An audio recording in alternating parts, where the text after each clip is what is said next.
नमस्कार, news track के Y factor में आपका स्वागत है। मैं हूं योगेश मिश्र। इन दिनों 5 राज्यों के चुनावी नतीजे को लेकर के तमाम तरह की अटकलें, सट्टा बाजार की सट्टेबाजी और मीडिया के चैनलों पर अलग अलग किस्म के एग्जिट पोल आपको देखने और सुनने को मिले होंगे। अगर आपने सारे एग्जिट पोल देखे हों तो जरूर आप कंफ्यूजन की स्थिति में आ जाएंगे।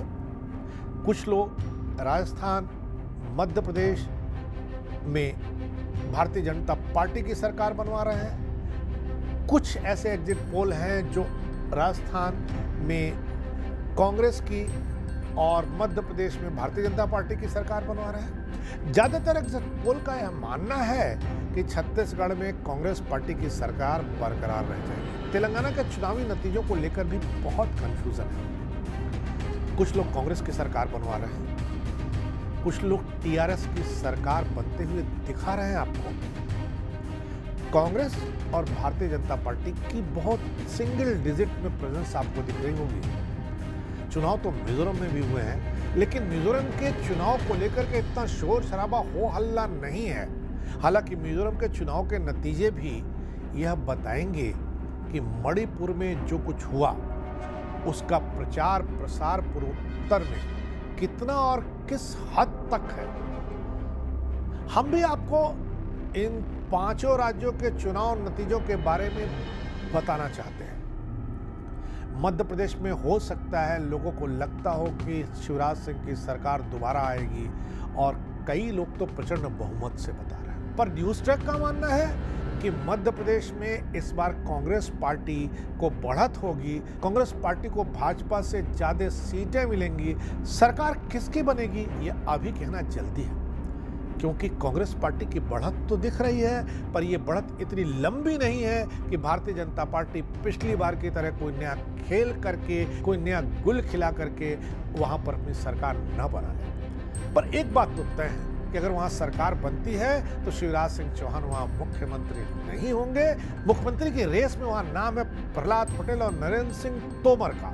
हालांकि अगर कांग्रेस की सरकार बनती है तो कमलनाथ ही मुख्यमंत्री होंगे, ये तय है। मध्य प्रदेश के चुनावी नतीजों के बारे में हम बात करें तो किसी भी समीकरण के तहत भारतीय जनता पार्टी 3 डिजिट के आंकड़ों में प्रवेश नहीं करती हुई दिखती है, उसके आसपास ही कहीं हो सकती है। लेकिन कांग्रेस पार्टी को 115 सीटों के आसपास आसानी से देखा जा सकता है। कहा यह जा रहा है कि महिलाओं ने बहुत पोल किया है भारतीय जनता पार्टी के पक्ष में, इसलिए नतीजे भारतीय जनता पार्टी के बहुत पक्ष में आएंगे। भारतीय जनता पार्टी सरकार बना सकती है। हो सकता है भारतीय जनता पार्टी को जो लोग सरकार बनाने की बात कह रहे हैं उनके तर्क दूसरे हों, पर अगर सिर्फ महिलाओं को आधार बना करके कहा जा रहा है तो ये गलत है, क्योंकि 230 विधानसभा सीटों वाले मध्य प्रदेश में सिर्फ 36 सीटें ऐसी थी जिनमें महिलाओं ने पुरुषों से ज्यादा वोट दिया। अगर शिवराज सिंह चौहान की लाडली बहना स्कीम बहुत कामयाब थी या है, तो ऐसी स्थिति में शिवराज सिंह की अपनी कौनसी बुधनी में महिलाओं ने पुरुषों से ज़्यादा पोल क्यों नहीं किया, ये सवाल उन लोगों के लिए केवल है जो यह मानते हैं कि महिलाओं के नाते भारतीय जनता पार्टी की सरकार बन जाएगी। रही बात राजस्थान की, तो बीते 30 सालों से राजस्थान में अब की बारी हमारी बारी, अगली बार तुम्हारी बारी, इस बार कांग्रेस, अगली बार भाजपा, यह क्रम चला आ रहा है। इस बार भारतीय जनता पार्टी की बारी है। हालांकि हमेशा ये होता रहा कि जब भारतीय जनता पार्टी सरकार में आई है तो कांग्रेस पार्टी का स्कोर बहुत खराब रहा है। भारतीय जनता पार्टी प्रचंड बहुमत से आती रही है। कांग्रेस पार्टी ने जब जब सरकार बनाई है तो भारतीय जनता पार्टी बहुत ग्रेसफुल नंबर्स के साथ राजस्थान विधानसभा में रही है। 199 सीटों वाले राजस्थान विधानसभा में भारतीय जनता पार्टी की सरकार बनती हुई शायद सबको दिख रही है और दिखनी भी चाहिए। हालांकि कुछ सर्वे में आपको वहां पर कांग्रेस की सरकार भी दिख रही होगी, पर न्यूज़ ट्रैक का मानना है कि वहां पर भारतीय जनता पार्टी की ही सरकार बनेगी। यह बात दीगर है कि वहां इस बार मुख्यमंत्री वसुंधरा राजे नहीं बनेंगी। वहां नए मुख्यमंत्री की तलाश है। दिया कुमारी और बालकनाथ जैसा कोई भी शख्स वहां मुख्यमंत्री बन सकता है। राजस्थान में भाजपा को 110 से 116 सीटें हासिल हो सकती हैं, जबकि कांग्रेस का किसी भी हालत में 75 सीटों के नीचे सिमटना ही तय है। हालांकि वैसे अन्य भी राजस्थान में 7-8 ही होंगे। राजस्थान में कभी भी किसी पार्टी को तोड़कर सरकार बनाने का इतिहास नहीं रहा है, इसलिए राजस्थान में जनादेश जो आएगा उसी की सरकार बनेगी। भारतीय जनता पार्टी को ताजपोशी की तैयारी शुरू कर देनी चाहिए। 90 सीटों वाले छत्तीसगढ़ के नतीजे मोटे तौर पर सबको पता है और लोग ये मान के चल रहे हैं कि वहां पर सरकार कांग्रेस पार्टी की रहेगी। भूपेश बघेल फिर मुख्यमंत्री बनने में कामयाब होंगे। छत्तीसगढ़ में भारतीय जनता पार्टी को 35 सीटों के आसपास आंका जाना चाहिए। इससे कम सीटें उसे हासिल नहीं होंगी। हालांकि इस बार भारतीय जनता पार्टी पिछले बार से अच्छा प्रदर्शन करेगी। भारतीय जनता पार्टी ने राज्य में वोटों के लिहाज से बहुत अच्छी दूरी तय की है। 50 से 55 सीटें कांग्रेस पार्टी को छत्तीसगढ़ में हासिल हो सकती हैं। 1 से 3 तक की संख्या निर्दल या अन्य दलों के हाथ लग सकती है। भूपेश बघेल का करिश्मा फिर काम आया, यह संदेश छत्तीसगढ़ के जनादेश से निकलने वाला है। तेलंगाना विधानसभा में 119 सीटें हैं। 119 सीटों वाले इस विधानसभा में बीते 2 बार से टीआरएस के चंद्रशेखर राव की सरकार चल रही है। इस बार उन्हें हैट्रिक लगाना है। हालांकि कांग्रेस पार्टी ने उनके लिए बहुत दिक्कत पैदा कर दी है। तेलंगाना के बारे में कुछ भी कह पाना बहुत मुश्किल होगा, क्योंकि तेलंगाना में जो भी जीत हार होगी वो सिंगल डिजिट के आगे पीछे दोनों पॉलिटिकल पार्टियां होंगी।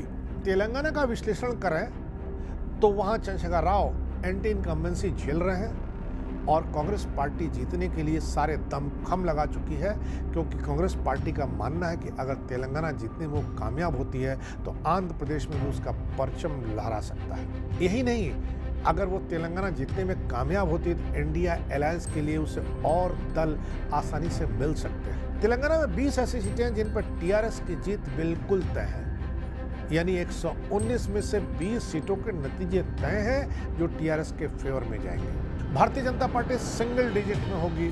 कांग्रेस पार्टी को अपनी सरकार बनाने के लिए 46 सीटों पर, यानी 119 में से 20 सीटें निकाल दीजिए, जो सीटें बचती हैं उसमें से 46 सीटों पर जीत दर्ज करानी होगी।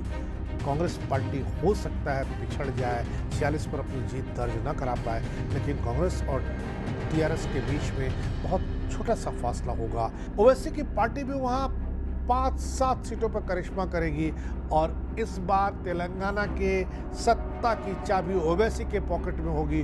ओवैसी जिसको चाहेंगे वही सरकार बनाएगा और इस बात की उम्मीद की जानी चाहिए कि ओवैसी चंद्रशेखर राव को समर्थन देंगे, क्योंकि कांग्रेस पार्टी के लिए ओवैसी का समर्थन लेना वैसे भी उचित नहीं है। इलाकाई पॉलिटिक्स के लिहाज से ओवैसी का टीआरएस को समर्थन देना ज़्यादा मुफीद हो सकता है, उनके लिए लंबे फायदे का सौदा हो सकता है।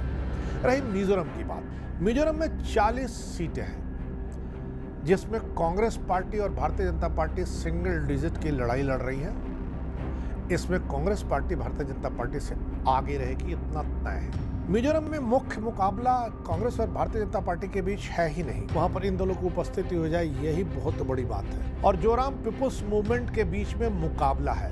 मिजो नेशनल फ्रंट की वहां सरकार थी, वहां के मुख्यमंत्री ने मणिपुर के हालात पर जो टिप्पणियां की वो वहां के लोगों को नागवार गुजरा है, इसलिए वहां पर थोड़ी स्थिति मिजो नेशनल फ्रंट की खराब दिखती है।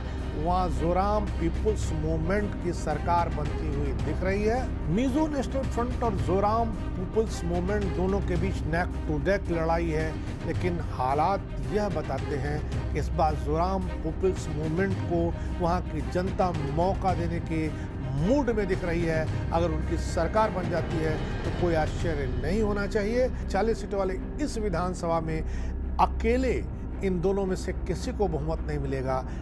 मिजो नेशनल फ्रंट या जोराम पीपुल्स मूवमेंट में से जिसे भी सरकार बनानी होगी उसे कांग्रेस या भाजपा से मदद लेनी पड़ जाएगी।